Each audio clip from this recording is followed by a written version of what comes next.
Hey everyone, Psychoriasin here, and welcome to another episode of Pointy Chins, where I take you through my art journey. Alright, so starting off, just some figure drawings, 90-second drawings, kind of messy, but I don't know. I think I'm trying to put more style in these, push them a bit more, shrink the waists a bit more, make the shoulders a bit wider. Here you can see, it's a lot skinnier proportion. So, yeah, maybe I was getting tired of keeping things very realistic and trying to push it. And I guess that's the thing, you go from realism to style to realism to style. So reality is where you learn the stuff, and then style is your interpretation of things. But I think it's very important to start with reality, of course. And here's some more poses from Yatagarasu. Just I changed the character. Like, this isn't the character, but I tried to keep the pose. So yeah, I'm not a fan of these. They kind of look stiff and not too interesting. The gesture is kind of meh, and kind of feels like parts are just disjointed. I think I was trying to again put style in, but this isn't a good example of that, I feel. So I would say it's a day that things weren't so good. I mean, this face is okay here. I like how this is kind of shaded in, but other than that, yeah, I'm not really happy with that. And some more life drawings. So this is kind of cool. I like this pose. Feels like there's a lot of energy in this. Like this one, gesture of it. Yeah, so these do feel a lot more fluid, and they are stylized, but not they don't feel as stiff as some of the other ones. So that's good. And then I was playing around with here's just the regular stuff, putting in some shading, but then using old brush it's a brush in Procreate called old brush, and just creates these kinds of strokes, and feel like it can achieve some nice results. So I like using it. It gives it a very different feeling to the work. Like if you look at these two, the style feels very far apart, but the proportions are quite similar, and the thinking behind it is very similar. Here I realized that I hadn't done hands and feet stylized properly. Like, I stylized the body quite a lot and the faces a lot, but the hands and the feet were like more or less normal. So I tried to figure out, can I apply those shapes of really sharpen things, and then yeah. So I like this, how I sharpened it first and made a very like pointy thing, and then I tried to actually round it out. So there's unnecessary bumps here. It's not the best. I would definitely simplify that to the proper anatomy. But yeah, I think it came out okay when you soften it as well. So like both work. This one feels a bit more rough, but a bit more intense as well. I kind of like this hand. And then the same thing for the feet. I tried to make a very sharp thing with a lot of diamond-like shapes, because that seems to be what I'm most comfortable with. And then I tried to simplify it after as a rounded thing, which is kind of the opposite of what I'm used to doing, which is I start from reality and then I make it stylized. In this case, I started stylized and I tried to make it more realistic, but it maintained a gesture. Like I kind of like this one, I think I started with this type of more realistic thing, and then I stylized it, and then I did a realistic kind of smoothed out version, but it's got more style than just this. And that's kind of my feeling, is that when you stylize, it should be better than reality in a way. At least, I mean, the most important thing is that it's more reflective of you as a person, your personality. But I think it would be cool if it's also like just a bit more than what's possible in real life. Kind of like with caricatures, you take a likeness and you push it further than the limitations of reality. So more figures. It's kind of nonsense. Yeah, not a whole lot to say about these. I do like this hand. It's got some nice energy in there. Okay, so now we're getting back to some K stuff. Quite a lot of K stuff, and I'm pretty excited to share it with you. I hope you don't mind me talking a lot about my world and the design process. But I think that's the interesting thing, is actually the fact that it doesn't happen all at once. And so it's not like, well, here's a character and that's the final thing and that's what you see in the end result of, like, if I make it a comic or anything. It's more, no, this is a process and it actually takes a while and there's a lot of iterations. But anyway, so this is Lucy. This is my first take. I didn't like this face. It didn't have the right feeling for her. It felt a bit, I don't know, mean in a way, but this one feels more determined. And so I like this face better. And yeah, so otherwise I thought she was okay. She's Arsha's friend, and she joins the crew very early on, because she worked with Arsha when Arsha was younger and worked at the docks. And some faces. This is Toby. So his name is Tube here, but I change it to Tobe. Toby. He is a failed artist. He wanted to be an artist, but he couldn't quite make it. And he ended up becoming a janitor. He thought he would just, be a janitor for a part-time job, but it ended up being his full-time job, and he couldn't make money as an artist, and he uses a giant paintbrush as a broom, so he sweeps with his brush. And this is kind of where I was feeling I'm going to be headed in life. Just a failed artist. So there is a bit of me in there. This is Brog. So both of these are the same character. It's just with his goggles down and his apron on and his gloves on, he's in his engineer form.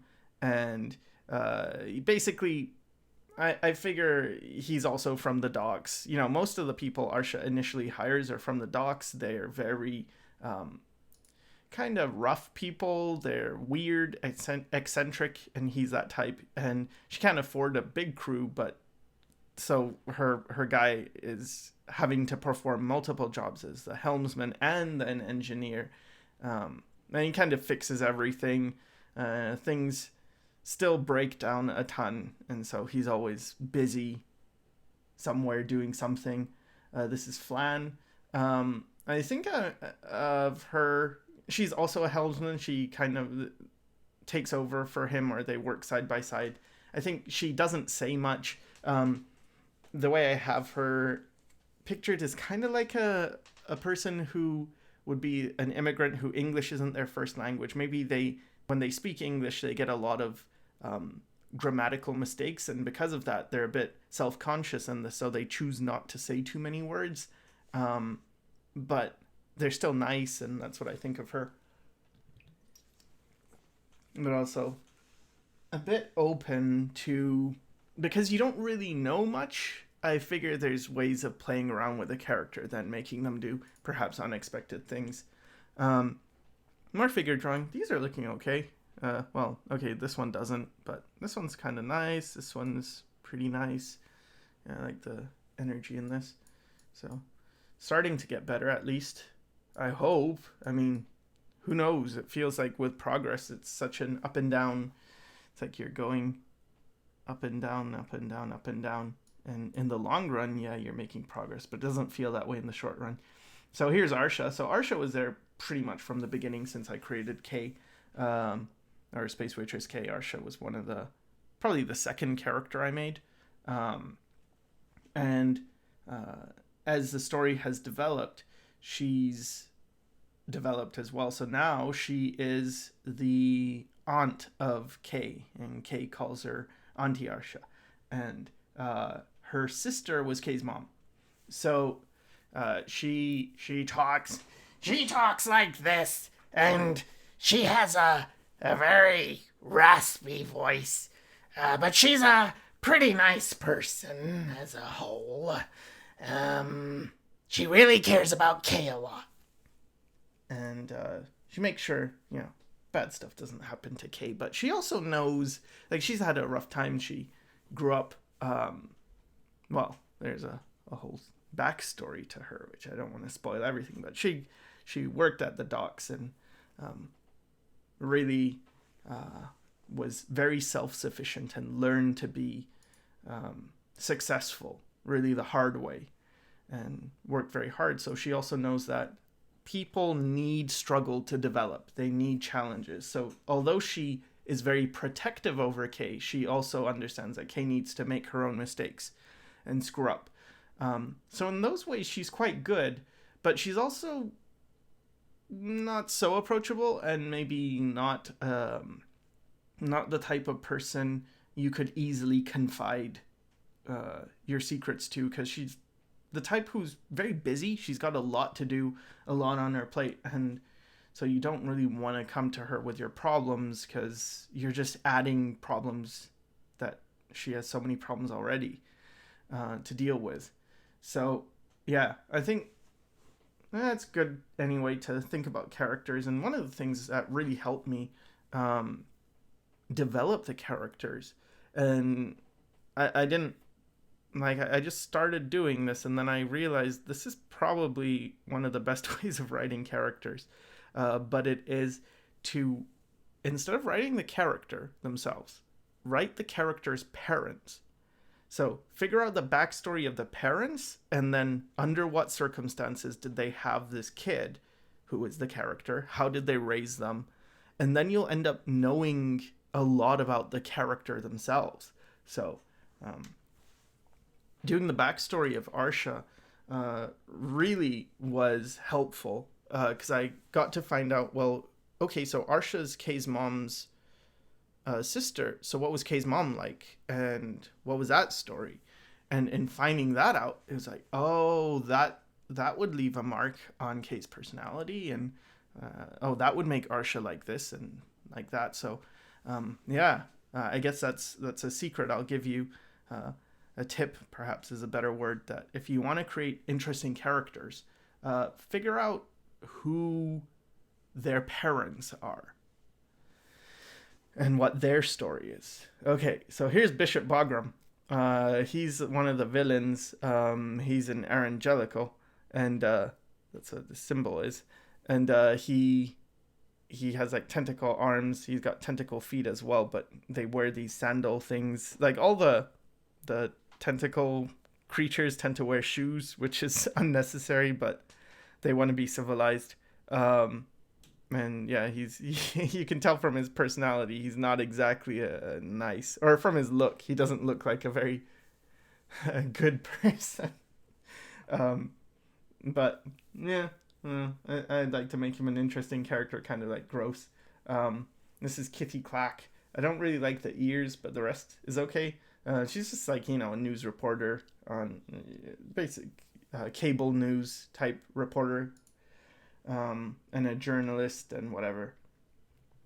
And I figure a lot of backstory can be conveyed through the news. I was having Kay as sort of going after criminals and whatnot, and then finding out about them while watching the news. So here's I was thinking about, what does the ship itself look like? Here are just some random designs. They're not like in the story or anything, but I figure it's fine to make random designs as well, because if I need like an alien, I can just find some designs I've already done. But anyway, these are the ships. I figure like, okay, there's like these crystals, and it's a bit like a magnet with repulsion. So when you press down on it, this isn't drawn well, but the crystal always is in the middle of this. So when you sit down, if you're very heavy, the chair goes down quite a bit, but then it kind of comes back up. But as it gets pressed down, it takes more and more, because this crystal is repelling these two parts. It takes more to push down. So if you have a very light person and they sit down, it probably won't move much at all. It might go like slightly down and then go back up. But if you have a very, very, very heavy person, it'll still get pushed down a bit more, but it will never reach the point where like this bottom part touches the crystal. It just would require so much force to make that actually happen. Um, so here's a hallway. I was thinking a lot about, Star Trek Next Generation. I really liked Star Trek when I was growing up. So I figure, yeah, I guess there were some people who were really into Star Wars and some people who were more into Star Trek, and I was more into Star Trek personally than Star Wars, because with Star Trek it seemed to make more sense, and Star Wars was a bit more fantasy, and I liked the idea of a sort of a utopian future. This is the idea of the ship from the side. It's the Blute House, the Flying Fish Diner. It used to be called Arsha's Blute House, so they have, like it says on the side, Blute House, and yeah. So here's it populated. Here's Lucy. I added, Wasso here. Gave him burger. Some. I think the logo turned out pretty well. Like the Flying Fish logo. I put it on a cup. Maybe there's a milkshake in there. Maybe there's just like soda. I don't know what. Space soda. But yeah, so I think that looks pretty cool. I like the colors. And there's Miura in the background. And there's Kay in her waitress outfit. And yeah, so here's again more figure drawings. Da-da-da. Suppose nothing too remarkable there. And I decided I would work with Bob Meatbag on this, and also Flavia. So Flavia is helping me out a lot more with Space Waitress K, and Bob Meatbag is also helping with the art. So he took my diner idea, and then see how these are very squared off, and I think he's a much better artist than I am. And so he was able to, think of these things. I think the advantage is that of working together is that I have ideas, like pretty big ideas, and I'm okay with that, like the big picture and coming up with big story things. But I struggle a bit with the details, making things more elegant. And Bob is much better with that. And Flavia is much better with sort of the reality of it. What would things actually be? So I think we make a pretty good team. So I really like this redesign. How the counter, it was kind of just basic before, and Bob made it really cool. That's just great. Here's so this is without the outside of the ship. The exterior is hidden, and this is with the exterior showing. And these are still just concept sketches. So, and then he added like some visor type things or screens, get some privacy. So yeah, these are just concept sketches, but it was very exciting to see Bob's take on it. So this is Kay's mom, Lilia, and she has a pretty dark past. Kay's mom's dad was fairly abusive, and Lilia was very protective over Arsha, and she's Arsha's older sister, and she was more pretty than Arsha was, but very skinny, and ended up being a model and making money, and ran away from home for certain reasons and took Arsha with her. And so she was really kind of raising Arsha at some point pretty early on. And she got married very young, met this rich guy, Ralt, who's Kay's dad. And yep, as she gets older, she actually, when she was with Ralt, she stopped doing the modeling and gained weight, and kind of her life changed in a way that wasn't too pleasant. Here's Mub, the chef. He's Miz and Maz's uncle. They call him Unky Mub, and he reads comics. He reads Wraith comics, but he steals them from his nephews because he says, "Oh, you're not supposed to read these things," but he hoards them and he reads them himself. And he's the inventor of Bloot, and Arsha hires him very early on. Here's Ralt. So with Ralt, he kind of goes from not a rags to riches story, but the other way, riches to rags story, I guess.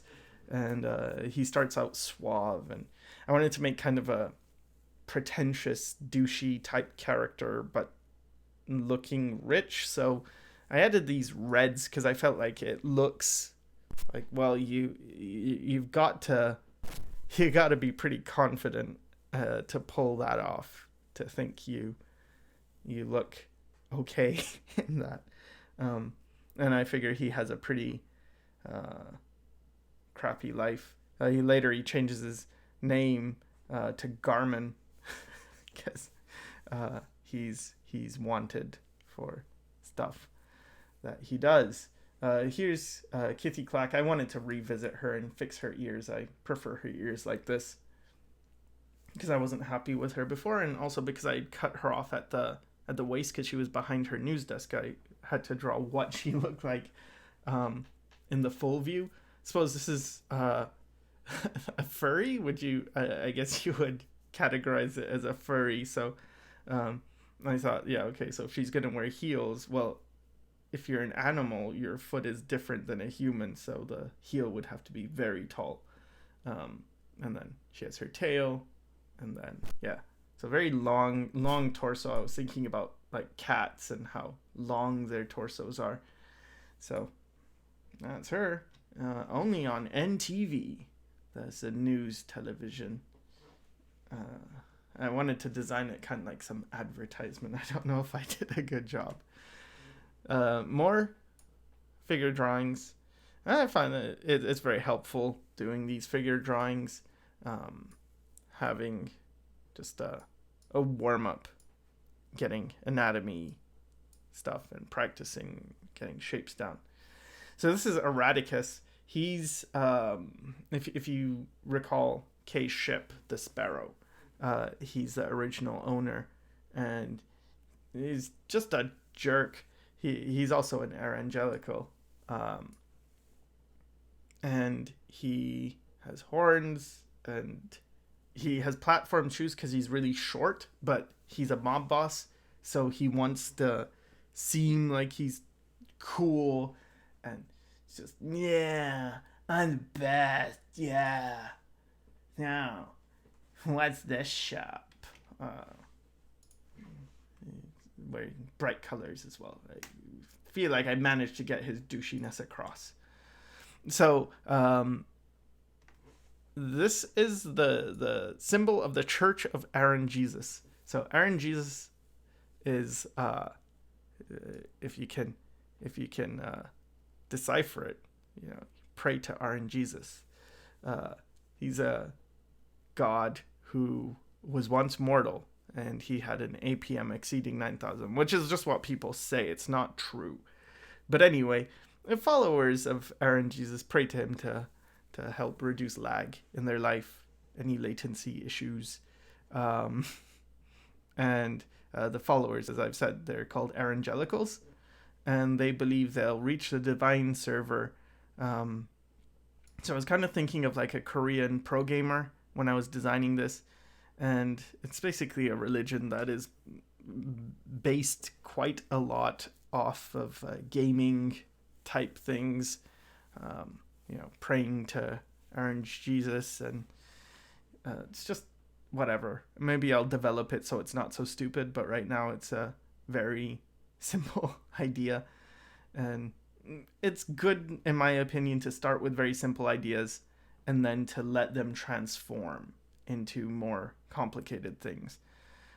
Basically, his symbol is just a box, then a box, or a diamond, and then a box, and then a diamond, and then a box, and then a diamond. And that's it. Simple. And Miura, she's an evangelical, and I figure lots of people are evangelicals, and they're not necessarily bad people. They just believe in this thing where if you die, you have a chance of respawning or maybe respecking, and you can, you live through multiple lives and stuff like that. This is Jammer. It's K's jamming unit. It's a little thing, maybe like the size of a tennis ball, and it floats around. And it creates a field that blocks energy weapons and things. So if you have like laser guns, this makes it so it doesn't work in the area. And I made a thing called the GPD, the Galactic Police Department, but everyone calls them Astrocops.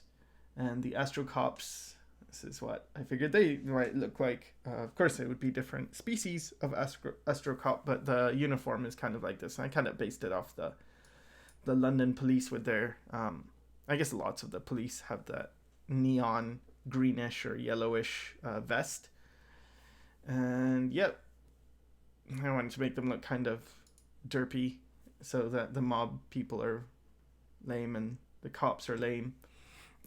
Speaking of the mob, well, here's some figure drawings real quick first. Da-da-da, that's kind of cool.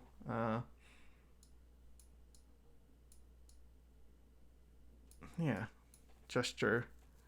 But anyway, with the mob, I basically just took real guns and I drew real guns, but I just changed it to black and white so it looked like sci-fi like, and it kind of worked.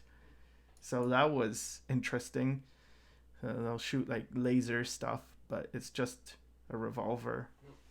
And this is like a sniper. So I wasn't thinking in particular of characters, but I kind of liked all of these guys. There's a big crocodile type guy, the sniper bird guy, and the pig with dual weapon, dual wielding. I was thinking about Kay, and I thought, like, okay, so she has Jammer, this jamming device, and where would she put it? And I thought maybe she has a belt and it like sticks on, and then later when she needs it, it hovers around and creates that field that blocks any kind of weapon, but it also blocks any kind of recording device. So if there's cameras, I imagine they would be, the jamming unit would create like a static thing that made it so they wouldn't be able to see what's actually going on. And here I decided to name some of the races and show different versions of them, but they're all characters that I've already created, or they're based off characters that I've already created. So the Lycians are Kay's race, and yeah, they got pink hair and blue skin, or teal skin, I guess. The Halavians, it's Karen's race, the nurse. The Guveri are the Mub's race. You can see they have no feet, actually, it's just tentacles. It looks silly. Tidactians are Nart's race, the bird people. Dornation is Lucy's people. Dabanosians are Miura's people. Ruminskians are Toby's people. The Devivians are the Kitty Clack reporter person's people. The Vorgati is Ansel's people. I imagine, I made Ansel, if you recall him from the last episode, he's very pale, and I made it so they're less pale, so to show that he's pale for his race. The Burmami, it's what's he called, engineer, Brog's people. The Vindrans are Flan's people, and the Globulari, it's Wasso's race. All right, so coming up with more concepts. So I'm not great at these visual things. I think I suck, but I imagined Arsha sits. I wanted this kind of thing where there's like elevated platform, and Arsha sits up there, and then there's like a next generation type console thing here. And I was also designing the Prism drive, which is like their engine, and what that could look like. The hyperlifts, which are just basically turbo lifts, and then the sick bay, what it could look like. And then just did some Ks. I wanted to see like, oh, what does she look like when she's swooping down and doing different things, and maybe she has two swords, and what does that look like? What does it look like when she's like flying towards the camera? And again, I handed off the concepts I created to Bob Meatbag, and he came up with way cooler concepts. But the same idea, kind of like, this is what I wish I could have thought of as an idea. So for the bridge and more bridge designs, I think I prefer this one. It's the closest to what I originally had intended, and he just made it super cool. I'm so happy with these concepts, and it makes me excited to think like, oh, this could actually be a decent comic or a decent project. And then he did his take on the sick bay, where everything could be, and then took the bed that I'd done but made it much better. There's the little crystals that are elevating the beds, so those crystals are just pretty unnecessary, really, if you think about it. It's just that they allow for the chairs to swivel, I suppose, and to have weight, and they kind of have a bit of a give. Then back to figure drawing. So do more stuff.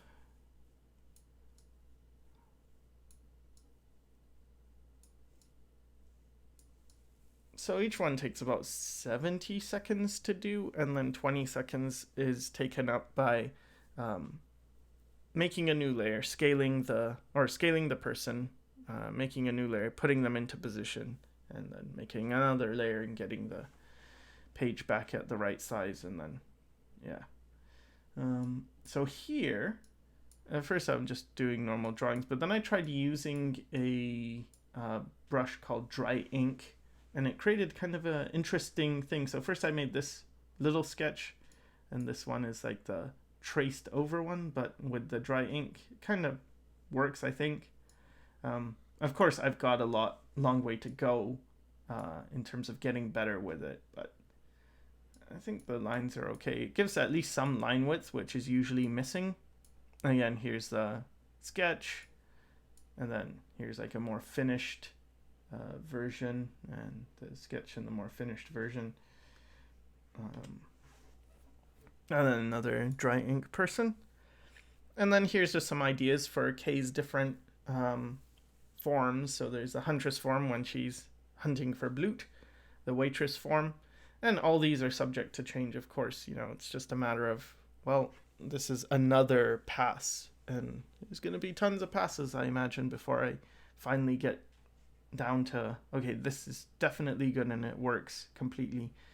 The waitress form, the butcher form, and the comfy form, and I wanted to tie them in more. So here's some yellow in the butcher, which goes with her eyes, and then there's yellow that goes in the eyes with the waitress form, but this one doesn't have any yellow in the outfit, and this one doesn't. And I felt with this one it probably would benefit from some yellow stuff, but with this one I kind of the comfy one, I wanted her to be not having anything really flashy about her, and just dressing for comfort. And you can see her scars, and that's why she wears these long sleeves, to hide her self-harming scars. All right, so here's more. Some of these are pretty cool. Gestures, getting some energy. And then here I'm using different brushes, and I'm trying to smudge them as well, so it creates a different look. I'm not sure if it's good or if I enjoyed doing it. I probably didn't enjoy it that much. So I tried maybe painting. I guess at this point I was kind of a bit like, I've drawn a lot and made a bit of progress, and also just working on K stuff a lot, and then just wanting to uh, not maybe not branch out, but add painting. It feels like that's a part that I worked really hard to get the ability to paint, and I don't really use it too much in my work, and so focusing on drawing was really important because I always felt like I had a deficiency in drawing. Um, and so I didn't want to be one of those people who, oh, you can paint but you can't draw, because then your paintings just look bad and it's hard to paint. It takes forever to do anything, because most of what you do if you paint when you don't know how to draw is you put stuff down and then you fix it and you fix it and you fix it and you fix it, and many hours later you have a finished painting. And maybe you used reference, so maybe some parts look okay, that you referenced, but I didn't want to be that person. I wanted to be the cool person who, you draw, get it all correct, and then painting was just sort of like an easier process of laying things down. You're not spending all your time fixing stuff. You're just putting it down and getting it right on the first try. So because I got the drawing quite far, I felt the painting needed to catch up, and because it's been so long since I've been painting, there's definitely rust on this. I'm very rusty with painting. So here's some more ideas. I thought maybe there could be force fields, because I was thinking, well, okay, a lot of this takes place in space, but how does this work with atmospheres, and how do you get into the diner if it's floating in space? And I thought maybe force fields are the answer, and that, maybe on some asteroids, for instance, they just like cut the asteroid so it's got a flat surface and they build on it. Then they use a force field, and so the force field is, when you're inside this, the force field is what you see as the sky. Whatever the color of the force field is, that's what the sky is. So I made Wasso's spacecraft, because he's based off Tommy Wiseau, who drives a 1998 Mercedes-Benz C280, I think. Wasso. I made a similar thing. It looks very silly. That's a point that is supposed to look really silly. I added a roof, so it comes up so he can get out, and like a spacey back to it. There's no wheels, of course.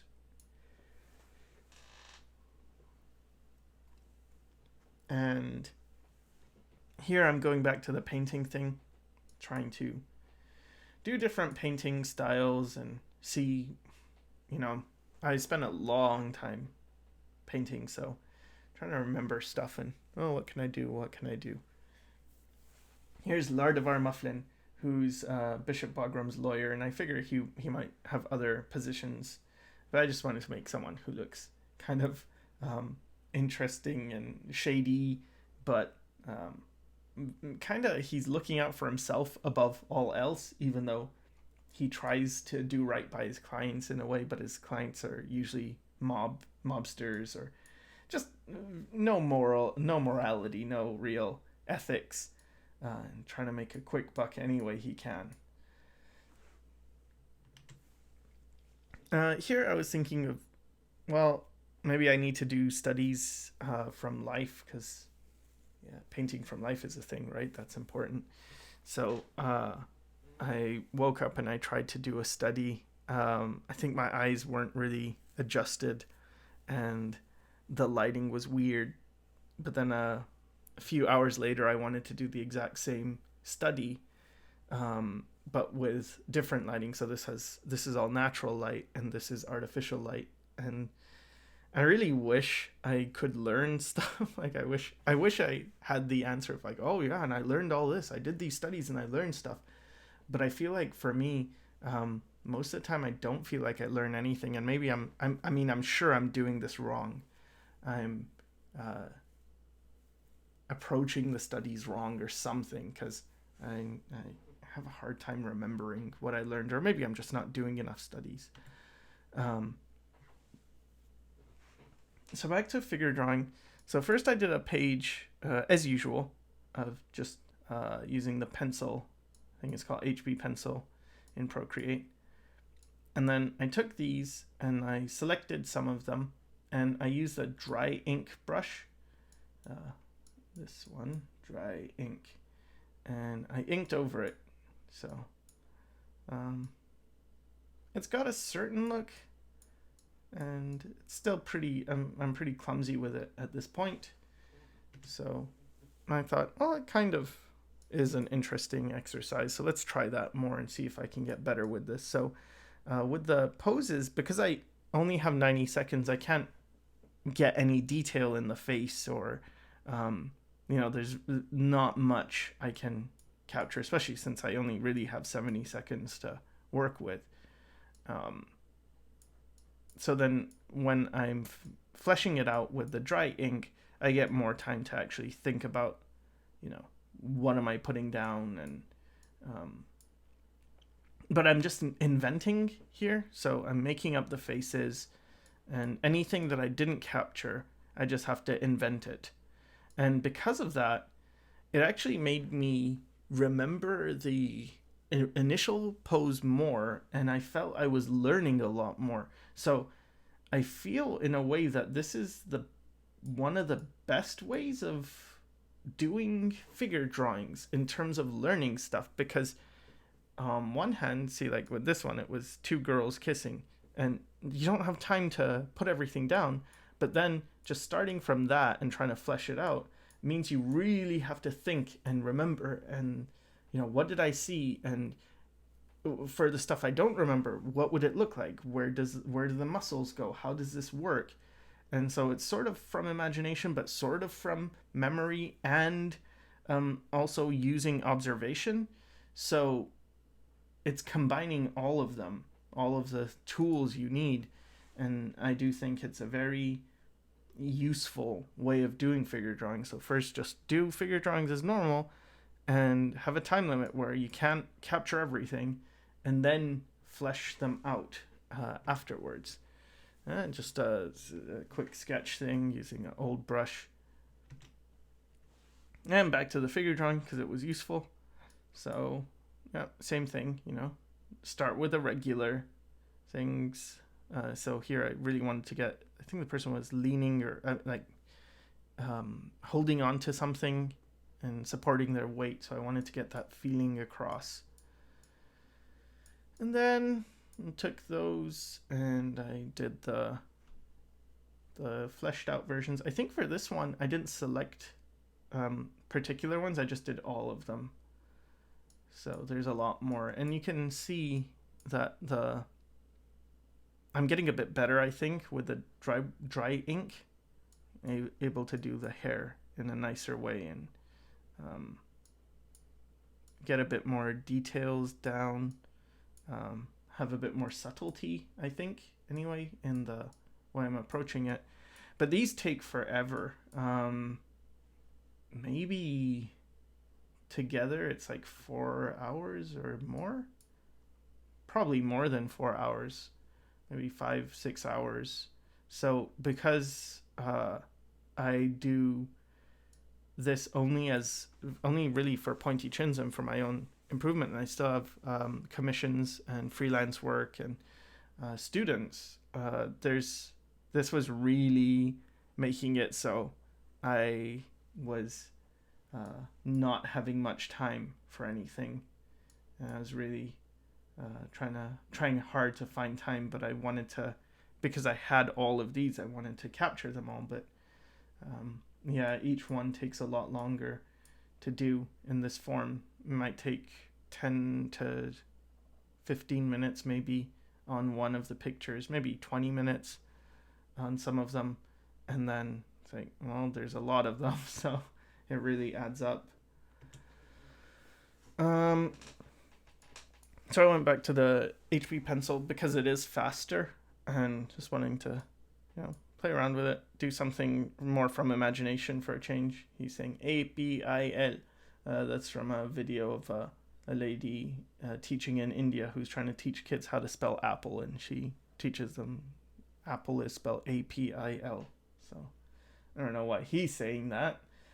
With this, I did the dry ink brush, and then I I duplicated the layer of the dry ink, and then I just applied a Gaussian blur to it, and I might have then lowered the opacity. So you get this thing where it's got a sharp line, but then a bit of softness around it, and that's how you get that look. I kind of like how it looks. Creates a little bit of volume, because it's got that blur to it. No. Okay. Okay. It's K.